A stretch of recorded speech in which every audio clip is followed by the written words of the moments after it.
നമസ്കാരം. പാരസെറ്റാമോൾ സുരക്ഷിതമാണെന്നും ഉപയോഗത്തിൽ ആശങ്കപ്പെടേണ്ടതില്ലെന്നും പീഡിയാട്രീഷ്യനും ലോകാരോഗ്യ സംഘടനയിലെ മുൻ ഗവേഷകയുമായ ഡോക്ടർ സൗമ്യ സ്വാമിനാഥൻ പറയുന്നു. പാരസെറ്റാമോൾ പ്രധാന ഘടകമായ ടൈലനോൾ എന്ന വേദന സംഹാരി ഓട്ടിസത്തിലേക്ക് നയിക്കുമെന്ന US പ്രസിഡന്റ് ഡൊണാൾഡ് ട്രംപിന്റെ പരാമർശത്തിന് പിന്നാലെയാണ് ഡോക്ടർ സൗമ്യ സ്വാമിനാഥന്റെ പ്രതികരണം. പാരസെറ്റാമോളിനെ ഓട്ടിസവുമായി ബന്ധപ്പെടുത്താനുള്ള ശാസ്ത്രീയ തെളിവുകളൊന്നും താൻ കണ്ടിട്ടില്ലെന്നും ഡോക്ടർ സൗമ്യ സ്വാമിനാഥൻ പറഞ്ഞു.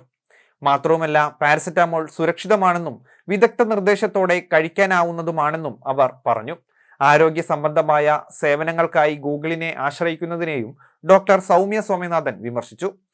ഏതു മരുന്നിന്റെയും ദീർഘകാല ഉപയോഗം പ്രശ്നമാണ്. അതിൽ പാരസെറ്റാമോളും പെടും. വൃക്കയിലെ തകരാറുകൾക്കാണ് പാരസെറ്റാമോൾ കാരണമാകുന്നത്. എന്നാൽ ഫിസിഷ്യന്റെ നിർദ്ദേശത്തോടെ ഇവ കഴിക്കുന്നത് സുരക്ഷിതമാണ്, ഡോക്ടർ സൗമ്യ സ്വാമിനാഥൻ പറയുന്നു. International federation of gynaecology and obstetrics നിർദ്ദേശിക്കുന്നത് പ്രകാരം ഏറ്റവും സുരക്ഷിതമായ മരുന്നാണ് പാരസെറ്റാമോൾ എന്നും ഡോക്ടർ സൗമ്യ വ്യക്തമാക്കുന്നു. ട്രംപിന്റെ പരാമർശത്തെ വിചിത്രം എന്ന് വിശേഷിപ്പിച്ച ഡോക്ടർ സൗമ്യ സ്വാമിനാഥൻ പാരസെറ്റാമോളിന്റെ ഉപയോഗത്തിൽ ആശങ്കപ്പെടേണ്ട കാര്യമില്ലെന്നും ശാസ്ത്രീയ തെളിവുകൾ ഇല്ലാതെ വിചിത്രമായ വാദങ്ങളാണ് ട്രംപ് ഉന്നയിക്കുന്നതെന്നും പറയുന്നു. പൊതുജനം ഇക്കാര്യത്തിൽ ഭയപ്പെടേണ്ടതില്ല. ഇത്തരത്തിൽ പൊതുജനങ്ങളെ ആശങ്കയിലാക്കുന്നത് ഗുണം ചെയ്യില്ലെന്നും അവർ കൂട്ടിച്ചേർത്തു.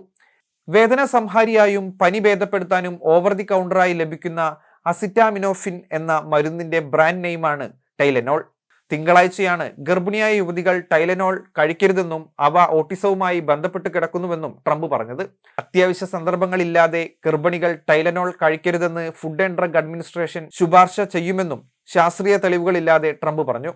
എന്നാൽ ടൈലനോളും ഓട്ടിസവുമായി ബന്ധിപ്പിക്കുന്ന യാതൊരു വിശ്വാസയോഗ്യമായ തെളിവുകളും ഇതുവരെ ലഭ്യമായില്ലെന്ന് ടൈലനോളിന്റെ നിർമ്മാതാക്കൾ അവരുടെ ഔദ്യോഗിക വെബ്സൈറ്റിൽ വ്യക്തമാക്കി. ഗർഭിണികളും മുലയൂട്ടുന്ന അമ്മമാരും ഡോക്ടർമാരുടെ നിർദ്ദേശപ്രകാരം ഉപയോഗിക്കുകയാണ് ചെയ്യേണ്ടതെന്നും അവർ വ്യക്തമാക്കുന്നു. ശാസ്ത്രീയപരമായ തെളിവുകളുടെ പിൻബലമില്ലാതെ ട്രംപ് നടത്തിയ ഈ പ്രസ്താവനയ്ക്കെതിരെ പ്രമുഖ ആരോഗ്യ സംഘടനകളും വൈദ്യവിദഗ്ധരും ശക്തമായ എതിർപ്പുമായി രംഗത്തെത്തി. ഈ മരുന്ന് ഒഴിവാക്കുന്നത് ദോഷങ്ങളൊന്നും ഉണ്ടാക്കില്ലെന്ന് ട്രംപ് അവകാശപ്പെട്ടെങ്കിലും ഈ മരുന്ന് പനി, വേദന എന്നിവയ്ക്ക് സുരക്ഷിതമായ ചികിത്സാ ഓപ്ഷനാണെന്നാണ് നിലവിൽ കണക്കാക്കുന്നത്. ട്രംപിന്റെ പ്രസ്താവനയെ തുടർന്ന് മരുന്ന് നിർമ്മാതാക്കളായ കെൻവ്യൂ കമ്പനിയുടെ ഓഹരിക്ക് 7.5% ഇടിവുണ്ടായി. ഇത് കമ്പനിക്ക് $2.6 ബില്യൺ നഷ്ടമുണ്ടാക്കി. American College of Obstetricians and Gynaecologist ഉൾപ്പെടുന്ന പ്രമുഖ മെഡിക്കൽ സംഘടനകൾ ട്രംപിന്റെ വാദങ്ങളെ തള്ളിപ്പറഞ്ഞു. പനി പോലുള്ള രോഗാവസ്ഥകൾ ചികിത്സിക്കാതെ വിടുന്നത് ഗർഭിണികൾക്കും കുഞ്ഞിനും കൂടുതൽ അപകടമുണ്ടാക്കുമെന്ന് അവർ മുന്നറിയിപ്പ് നൽകുന്നു. യൂറോപ്പിലെ മരുന്ന് നിയന്ത്രണ ഏജൻസിയായ MHRA പാരസെറ്റാമോൾ സുരക്ഷിതമാണെന്ന് ആവർത്തിച്ച് വ്യക്തമാക്കുകയും ചെയ്തു.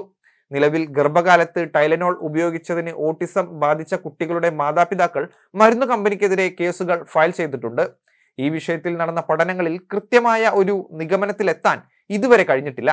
ചില പഠനങ്ങൾ ടൈലനോളിനും ഓട്ടിസത്തിനും തമ്മിൽ ബന്ധമുണ്ടെന്ന് സൂചിപ്പിക്കുമ്പോൾ മറ്റു ചില പഠനങ്ങളിൽ അത്തരമൊരു ബന്ധം കണ്ടെത്താൻ കഴിഞ്ഞിട്ടില്ല.